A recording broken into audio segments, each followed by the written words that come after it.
സംസ്ഥാനത്തെ ഉപതെരഞ്ഞെടുപ്പ് വാർത്തയിലേക്കാണ് ആദ്യം കടക്കുന്നത്. സംസ്ഥാനത്ത് 31 തദ്ദേശ വാർഡുകളിലേക്ക് നടന്ന ഉപതെരഞ്ഞെടുപ്പിൽ LDFന് കനത്ത തിരിച്ചടിയാണ് ഇന്ന് നേരിട്ടത്. 17 UDFും 11 LDFും 3 വാർഡിൽ BJPയും വിജയിക്കുന്നതാണ് ഇന്ന് കണ്ടത്. 3 പഞ്ചായത്തുകളുടെ ഭരണം ഇടതിന് നഷ്ടമാകുമെന്നുള്ളതാണ് അതിൽ ഏറ്റവും പ്രധാനപ്പെട്ടത്. പാലക്കാട് തച്ചൻപാറ പഞ്ചായത്ത്, തൃശൂരിൽ നാട്ടിക, ഇടുക്കിയിലെ കരിമണ്ണൂർ പഞ്ചായത്തുകളാണ് ഭരണമാറ്റം സംഭവിക്കാൻ പോകുന്നത്. 3 പഞ്ചായത്തുകളിലും UDF അട്ടിമറി വിജയം നേടി. കോട്ടയം അതിരമ്പുഴ 3-ാം വാർഡും കൊല്ലം പടിഞ്ഞാറെ കല്ലട 8-ാം വാർഡും LDF പിടിച്ചെടുത്തിട്ടുണ്ട്.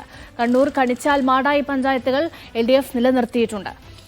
അപ്പോൾ ഇന്ന് പ്രതിപക്ഷ നേതാവ് VD സതീശന്റെ ഒരു പ്രസ്താവന വന്നിരുന്നു. ഉപതെരഞ്ഞെടുപ്പ് ഫലം ഭരണവിരുദ്ധ വികാരത്തിന്റെ പ്രതിഫലനമെന്നാണ് പ്രതിപക്ഷ നേതാവ് VD സതീശൻ ഇന്ന് പ്രതികരിച്ചത്.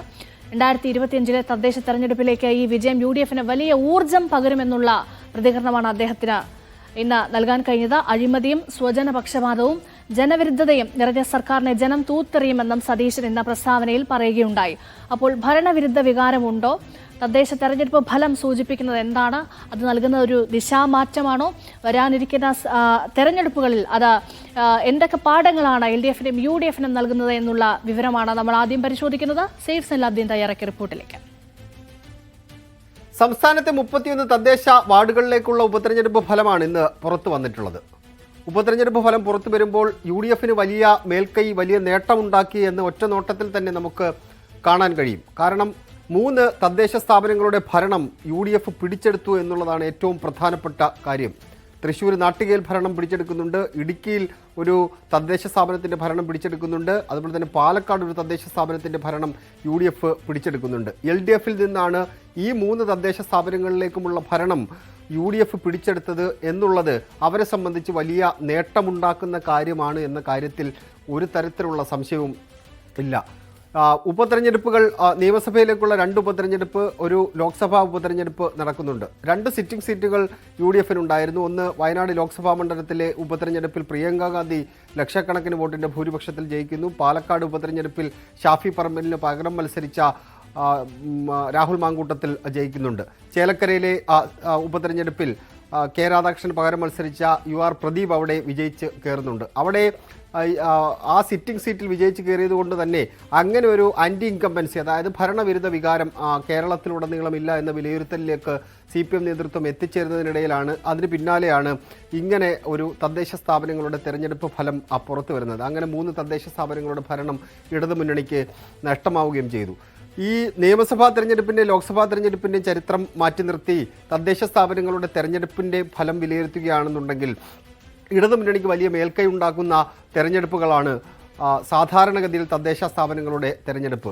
2019 വലിയ തിരിച്ചടി ലോക്സഭാ തെരഞ്ഞെടുപ്പിൽ ഉണ്ടായതിന് പിന്നാലെ നടന്ന തദ്ദേശ തെരഞ്ഞെടുപ്പിൽ ഇടതുമുന്നണി വലിയ മേൽക്കൈ ഉണ്ടാക്കി. പിന്നീട് തുടർ ഭരണത്തിലേക്ക് മറ്റും എത്തിച്ചേർന്നതൊക്കെ നമ്മൾ കണ്ടിട്ടുള്ളതാണ്. തദ്ദേശ സ്ഥാപനങ്ങളുടെ തെരഞ്ഞെടുപ്പ് എന്നത് ഇടതുമുന്നണിയെ സംബന്ധിച്ച് ഒരു കുത്തക മേഖലയായിട്ട് അവർ കൊണ്ടു നടക്കുന്നതാണ്. കാരണം താഴെത്തട്ടിൽ ഏറ്റവും ക്രിയാത്മകമായി ഇടപെടുകയും അത് പ്രവർത്തനങ്ങൾ നടത്തുകയും ചെയ്യുന്ന പ്രസ്ഥാനങ്ങളാണ് ഇടതുമുന്നണിയുടെ CPI ആയാലും CPM ആയാലും അങ്ങനെയുള്ള പ്രസ്ഥാനങ്ങൾ.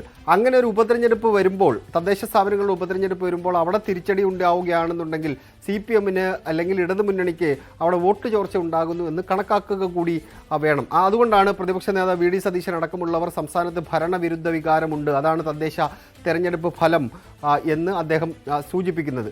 പക്ഷേ CPMൻ്റെ ഇടതുമുന്നണിയുടെ നേതാക്കളോട് സംസാരിക്കുമ്പോൾ അവർ അങ്ങനെയല്ല അതിനെ വ്യാഖ്യാനിക്കുന്നത്. അത് രാഷ്ട്രീയമായ മറുപടിയാണ്. 31 തദ്ദേശ സ്ഥാപനങ്ങളുടെ തെരഞ്ഞെടുപ്പ് എങ്ങനെയാണ് സംസ്ഥാനത്ത് ഭരണവിരുദ്ധ വികാരം ഉണ്ടാകുന്നു എന്ന് പറയാൻ കഴിയുക? കാരണം ഇതിനകത്ത് വോട്ട് ചെയ്യുന്നത് 2 ലക്ഷമോ 2.5 ലക്ഷമോ ആൾക്കാർ മാത്രമാണ്. അവരുടെ ഒരു പൊതുവികാരത്തിൻ്റെ അടിസ്ഥാനത്തിൽ എങ്ങനെയാണ് ഭരണവിരുദ്ധ വികാരം ഉണ്ടാകുന്നു എന്ന് പറയുന്നത്? 31 തദ്ദേശ സ്ഥാപനങ്ങളിൽ 16 UDF ജയിച്ചിട്ടുള്ളത്. 11 ഇടതുമുന്നണി അവിടെ സീറ്റുകൾ നിലനിർത്തുകയും ചെയ്തിട്ടുണ്ട്. ചില സീറ്റുകൾ, 2 സീറ്റുകൾ UDFിൽ നിന്ന് LDF പിടിച്ചെടുക്കുകയും ചെയ്തിട്ടുണ്ട്. അതേസമയം തന്നെ LDFിൽ നിന്ന് UDF 6 സീറ്റുകൾ പിടിച്ചെടുക്കുകയും ചെയ്തു. അവിടെ ഭരണവിരുദ്ധ വികാരമില്ല എന്ന് വ്യാഖ്യാനിക്കാൻ വേണ്ടി ഇടതുമുന്നണി ശ്രമിക്കുമ്പോൾ ഭരണവിരുദ്ധ വികാരമുണ്ട് സംസ്ഥാനത്ത് എന്ന് സ്ഥാപിക്കാനാണ് UDF ശ്രമിക്കുന്നത്. എന്തായാലും തദ്ദേശ തെരഞ്ഞെടുപ്പിന് ഇനി കാലങ്ങൾ ബാക്കിയുണ്ട്. ഇപ്പോൾ വാർഡ് വിഭജനവുമായി ബന്ധപ്പെട്ട തർക്കങ്ങളാണ് നിലവിൽ നടന്നു വരുന്നത്. അതിന് പിന്നാലെ ഈ അടുത്ത വർഷം അവസാനത്തോടു കൂടി തദ്ദേശ തെരഞ്ഞെടുപ്പ്, അത് എല്ലാ വാർഡുകളിലേക്കുമുള്ള കേരളത്തിലെ എല്ലാ തദ്ദേശ സ്ഥാപനങ്ങളിലേക്കുമുള്ള തെരഞ്ഞെടുപ്പ് നടക്കേണ്ട സമയമാണ്. അതിന് മുന്നോടിയായി ഇടതുമുന്നണിക്കുള്ളൊരു റെഡ് സിഗ്നൽ കൂടിയായിട്ട് ഈ ഉപതെരഞ്ഞെടുപ്പ് ഫലം കാണേണ്ടിയിരിക്കുന്നു. സമ്മേളനങ്ങൾ നടന്നു വരുന്ന കാലമാണ്.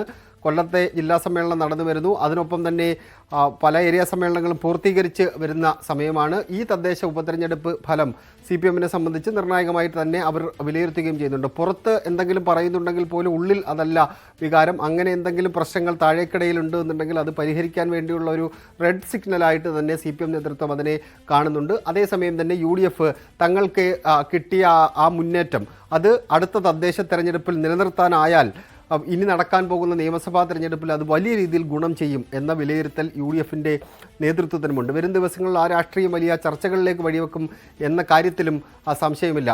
ഇപ്പോൾ 3 തദ്ദേശ സ്ഥാപനങ്ങൾ നഷ്ടപ്പെട്ടതാണ് ഇടതുമുന്നണിയെ സംബന്ധിച്ച് വലിയ തിരിച്ചടി ഉണ്ടാക്കുന്ന കാര്യം. അത് തൃശ്ശൂരായാലും ഇടുക്കിയായാലും പാലക്കാടായാലും എല്ലാം ഭരണം നഷ്ടപ്പെടുന്നു എന്നുള്ളത് ഇടതുമുന്നണിയെ സംബന്ധിച്ച് തിരിച്ചടി ഉണ്ടാക്കുന്ന കാര്യം തന്നെയാണ്. UDF-നെ സംബന്ധിച്ച് അവർക്ക് വലിയ ആശ്വാസം നൽകുന്ന, കുറച്ച് തദ്ദേശ സ്ഥാപനങ്ങളിലേക്കുള്ള തെരഞ്ഞെടുപ്പായിരുന്നെങ്കിൽ പോലും അത് അവർക്ക് വലിയ ആത്മവിശ്വാസം നൽകുന്ന കാര്യമാണ് എന്ന കാര്യത്തിലും സംശയമില്ല. വരും ദിവസങ്ങളിൽ ഈ 2 രാഷ്ട്രീയ പാർട്ടികളും, BJP സംബന്ധിച്ച് വലിയ മേൽക്കൈയൊന്നും ഈ തദ്ദേശ തെരഞ്ഞെടുപ്പിൽ കാണാൻ കഴിയുന്നില്ല.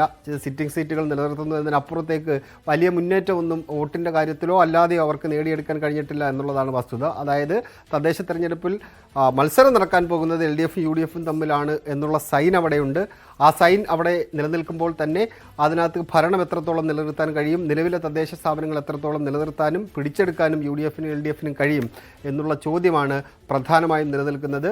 അത് അടുത്ത തദ്ദേശ തെരഞ്ഞെടുപ്പിന് മുമ്പ് ഇവർക്ക് തിരുത്താൻ, LDF-ന് തിരുത്താനും UDF-ന് ആത്മവിശ്വാസം നൽകുന്ന ആ തെരഞ്ഞെടുപ്പിൻ്റെ ഉപതെരഞ്ഞെടുപ്പിൻ്റെ ഫലമാണ് ഇപ്പോൾ പുറത്തു വന്നിട്ടുള്ളത്. യെസ്, സെയ്ഫ് ഇവിടെ പറഞ്ഞ ആ റെഡ് സിഗ്നൽ വളരെ പ്രധാനപ്പെട്ടതാണ് ഇടതിനെ സംബന്ധിച്ച്. ആത്മപരിശോധനയ്ക്കുള്ള സമയമാണ്. സെയ്ഫ് പറഞ്ഞതുപോലെ ഏറ്റവും താഴെത്തട്ടുമായി അടുത്ത് നിൽക്കുന്ന, ബന്ധം പുലർത്തുന്നു എന്ന് പറയുമ്പോഴും അവിടെ തിരിച്ചടി നേരിട്ടാൽ അതൊരു ട്രെൻഡാണ്, അല്ലെങ്കിൽ അതിൽ വലിയ ഹോംവർക്ക് ചെയ്യേണ്ട സമയമാണ് എന്നുള്ള ഒരു സൂചന കൂടിയാണ്. അപ്പോൾ വരാനിരിക്കുന്ന തദ്ദേശ തെരഞ്ഞെടുപ്പിൽ ഒരുപാട് ഹോംവർക്കുകൾ ചെയ്യാനുണ്ട്, തിരുത്താനുണ്ട്, സ്വയം വിമർശനം നടത്താനുണ്ട്, അതിൽ നിന്നൊക്കെ ഒരുപാട് പഠിച്ച് തെരഞ്ഞെടുപ്പിനെ നേരിടാനുണ്ട്. അതേപോലെ കോൺഗ്രസിൻ്റെ കാര്യത്തിലേക്ക് വന്നാൽ ഇപ്പോഴുണ്ടാകുന്ന ഈ മേധാവിത്വം, ഈ മേൽക്കൈയൊക്കെ അവർക്ക് നിലനിർത്താൻ കഴിയണമെന്നുള്ള വളരെ പ്രധാനപ്പെട്ട കാര്യം കൂടിയുണ്ട്. എന്താണെങ്കിലും കാത്തിരിക്കാം. ഒരു തെരഞ്ഞെടുപ്പിൽ ആരാണ് കൂടുതൽ ഹോംവർക്ക് ചെയ്യുന്നത് എന്ന് നമുക്ക് നോക്കാം.